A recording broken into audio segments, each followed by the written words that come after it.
Alright, morning of day 2. It has been lovely weather. Nice and cool yesterday, 32 degrees. That is rather cool for this area. I think it's going to be 41 today. But classic inland climate, hot during the day, cool during the night. So yeah, we pretty much fixed the engine troubles by adding oil. And this morning I've just checked the oil. It doesn't look like we've lost that much. Cruising all day after the oil top up at about 2,000 revs. But yeah, no, it's been really great. I've been really loving it this trip. It's been fantastic. Anyway, I will continue to check the oil and we'll be underway in a matter of minutes probably.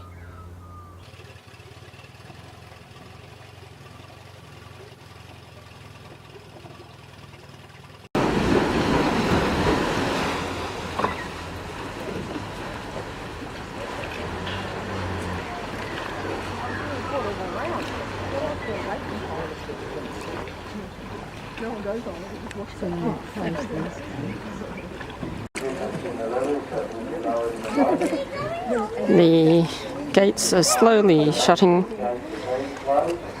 so that the water can levelise. So I'm in Victoria at the moment and there is no way for me to get back to the boat in New South Wales at this very time because the gates are shut. But they'll be back open in a couple of minutes' time, except on that side.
I'm no longer trapped and I'm ready to make my way back to the boat in New South Wales.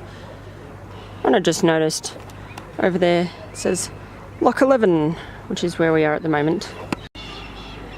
Alright, that's the last view for now for Lock 11 and Rothbury.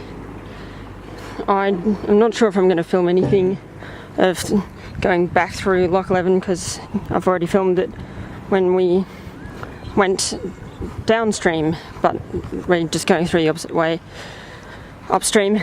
I think I'll be putting stuff on my Instagram story.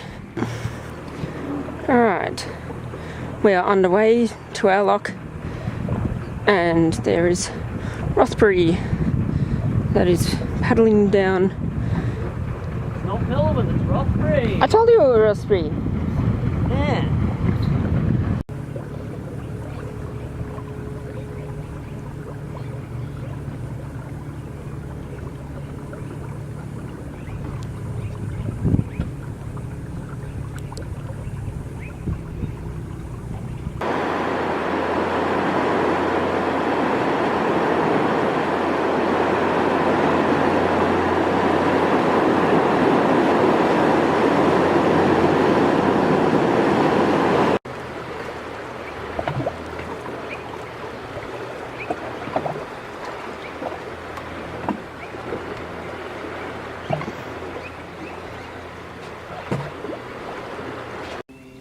one had to hold up the torch down near the wall.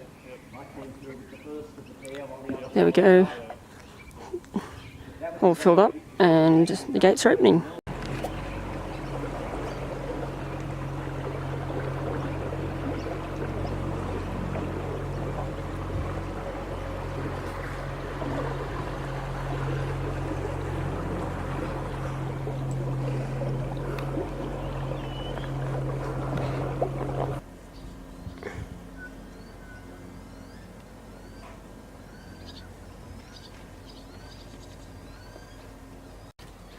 Right, well, disaster struck once again when a wake boat came flying past and left a huge wake, and we were powerless against it, and we washed up onto the concrete and our prop got caught on the concrete, and so we had to spend a bit of time freeing the boat and tying it up to the paddle boat so that it doesn't happen again.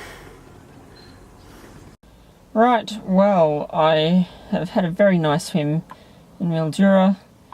Didn't go very far into the river because it might look calm, but it's really not. Once you get into the sort of middle of the river, the current can be very strong. And even if you are a competent swimmer, you really don't want to go there.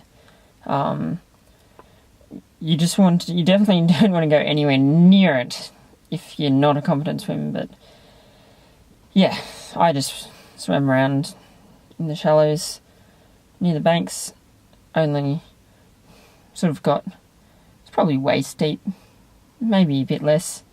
In fact, yeah, a lot less. Anyway, it was nice enough.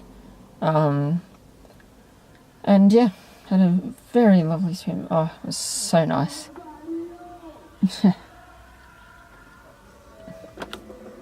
Well, okay then. Oh, man, you see so many of these kinds of people in the country.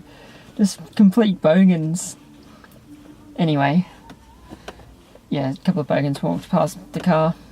Anyway, I will be off now to Loch 9, which is about a 55-minute drive, the GPS tells me. Yeah, I'm still in the clothes that I swam in, and I'm just gonna let that keep me cool because it made the temperature up. I left from Melbourne where it was a nice 20 degrees. I'd prefer a bit more than 20 degrees, but that's when it was the maximum when I left Melbourne for that day, and then I've come here and the maximum today is like 41 or something, so pretty much doubled in temperature, in maximum temperatures. But yeah, I don't know what Melbourne is today, probably 30 something. Yeah,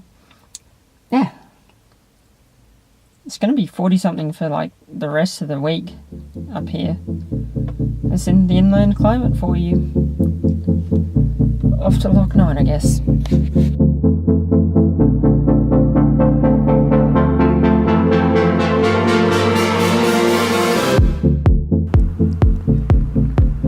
Well, I'm here in Loch 9 as I was planning to get to, but I failed to consider the fact that I'd be getting here at 6 p.m, which is after the loch closes, and so I wouldn't be able to go in and have a look. Oh well, it's no drama. Don't even know what I'm going to do now. I think I'm going to go get dinner. Yeah, I mean it's 6 p.m. and it's the country, so stuff closes very early. Have to find a pub or takeaway joint, something like that. It would have been cool to visit, to see what was going on, but oh well.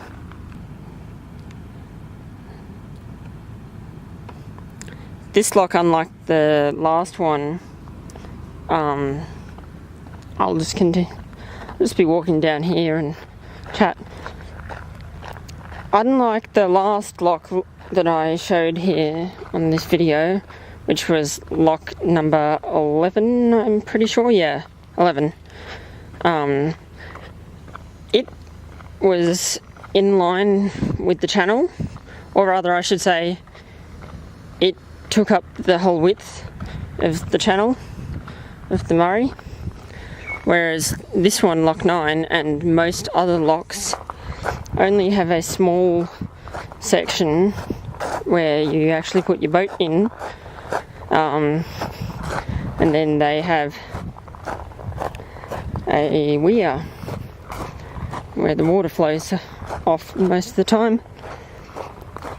It's mainly because it's cheaper to make smaller locks, and there's a toilet block.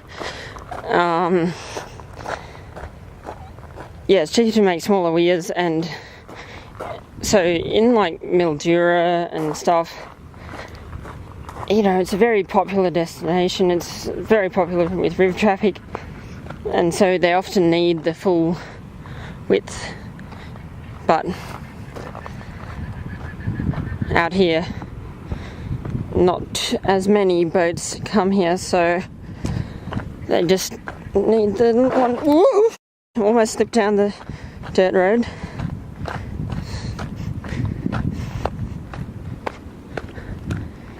Ah, there's a pelican. So, yeah, I don't know if we walk along these rocks.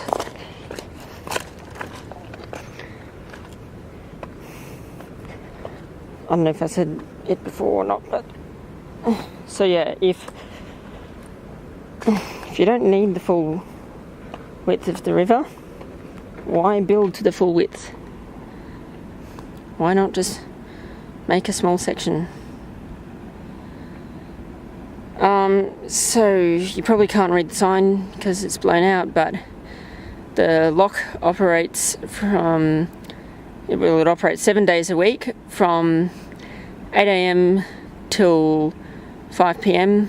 with a break where they don't do any lockages between 12 and 1, which gives the lockmaster a break for lunch. Ooh, almost slipped down again. And anytime during those hours, they are obliged to operate the lock for you. Yeah, they're obliged to operate the lock for you, even if you are a little small tinny fishing boat or something. It doesn't matter your size. You just say when you want to go in, and yeah, each lockage takes about half an hour, so you can book in for a slot every half hour, or rather every hour for one direction of stream. So say at 8 a.m. they might do an upstream locking, and then at 8, that'll take half an hour roughly, and then at 8:30 they'll do a downstream locking, then at 9 an upstream, 9:30 downstream. You get the idea. And yeah, I don't know, it's just a cool little area. I was originally going to come all the way out here and beyond to all the way out to Renmark, but disaster after disaster and change after change after change and blah blah blah blah blah blah blah. Never got here. It was still cool, the journey that I did do. Let's walk back to the car. Almost fell over with a rock. Well, not really, but my feet moved and I got scared. What am I saying? Yeah, it was a very good trip, and not going for a full duration. Originally it was like 2.5 weeks, and I was like, ugh, it's just a bit too long for me, especially as a first voyage.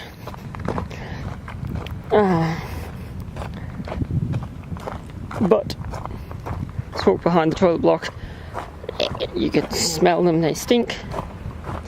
Chemicals. Let's walk this way. Cut across because we're too cool for paths. I will end it here because this is the last part of the journey in terms of the boating, and I will be heading to railway locations for the entirety of tomorrow. And just as I walk towards my car, I feel the need to take a shit. I know my face is covered in shadow, but whatever. Hope you enjoyed the video. I enjoyed visiting Loch 9, even though it was shut, and I enjoyed this trip very much. Off to railway locations tomorrow, and I'll be sleeping in my car tonight. Benefits of an Outback. And I hope you enjoyed as well. I'll see you on the next adventure. Bye bye.